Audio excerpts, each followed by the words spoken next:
જય અલગધણી મારી યુટ્યુબ ચેનલમાં માય ગુજરાતી દુનિયામાં તમારું કરું છું આજે હાર્દિક સ્વાગત। આજે બનાવવાના છે આપણે મસાલા સમોસા, એકદમ ક્રિસ્પી અને ખસ્તા। 500 ગ્રામ બાફેલા બટેકા લઈ લીધા છે અને આને આપણે માવો બનાવી લેવાનો છે।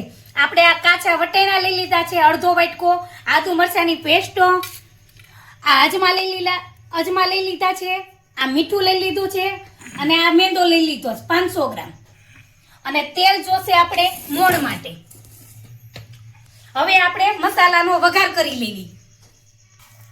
આપણે હવે બટેકાનો માવાને ક્રશ કરી લેવી આ રીતે આઈથે। હવે આપણે સમોસાનો લોટ બાંધી લેવી।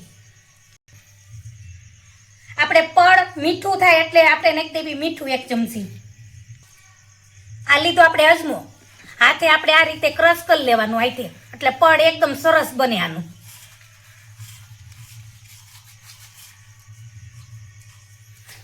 તેલ મોણ માટે,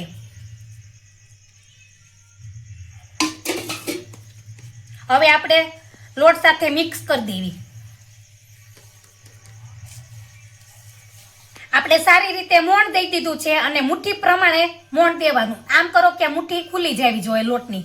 અને આ લઈ લીધું છે આપણે પાણી। હવે લોટ બાંધી નાખી થોડું થોડું એડ કરતા, રોટલી કરતા કઠણ લોટ બાંધવાનો છે આ। હવે આપણે લોટ તેલ નાખીને મોહળી લેવી।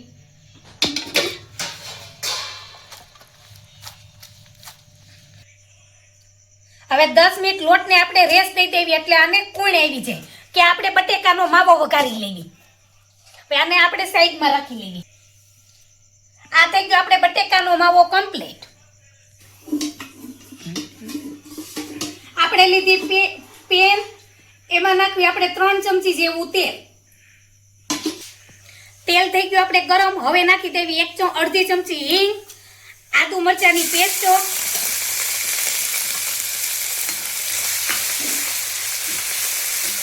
અને આપણે આ બાફેલા વટાણા નથી લીધા, કાચા વટાણા લીધા છે। હવે તેલમાં આપણે એડ કરી દેવાના એટલે સારી રીતે કૂક થઈ જાય। હવે 2 મિનિટ જેવા કૂક થવા દેવાના છે આમાં। વટાણા થઈ ગયા છે કૂક ને આપણે નાખી દેવી 1 ચમચી મીઠું, સારી રીતે હલાવી લેવી। હવે નાખી દેવા આપણે બટેકાનો માવો।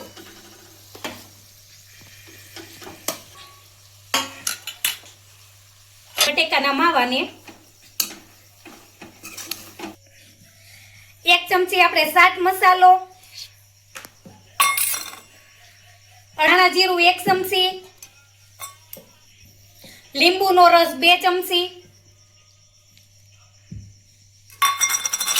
હવે સારી રીતે આપણે હલાવી લેવી।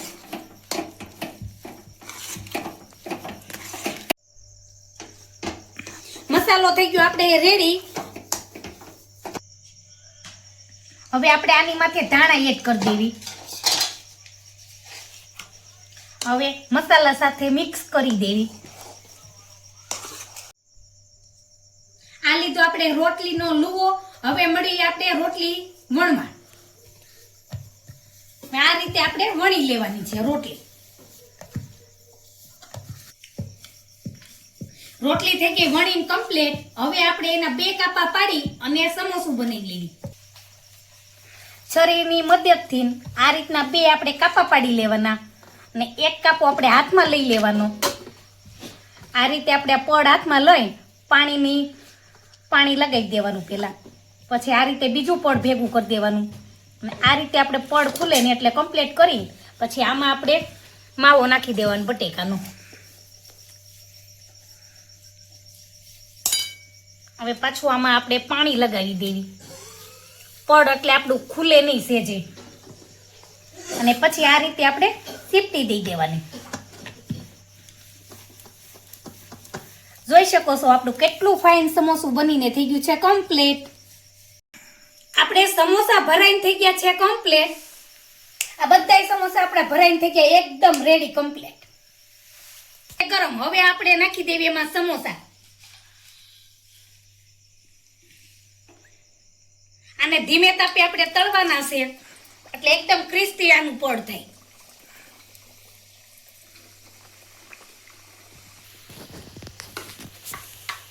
આપણે સમોસા તળાઈને થઈ ગયા છે કમ્પ્લીટ, એકદમ ક્રિસ્પી. અને હવે બધાય સમોસા આપણે આ રીતે તળી લેવાના છે.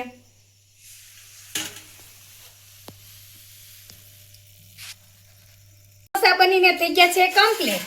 આ રેસીપી સારી લાગી હોય તો લાઈક કરજો, શેર કરજો, જરૂરથી સબસ્ક્રાઇબર કરવાનું ભૂલતા નહીં હો.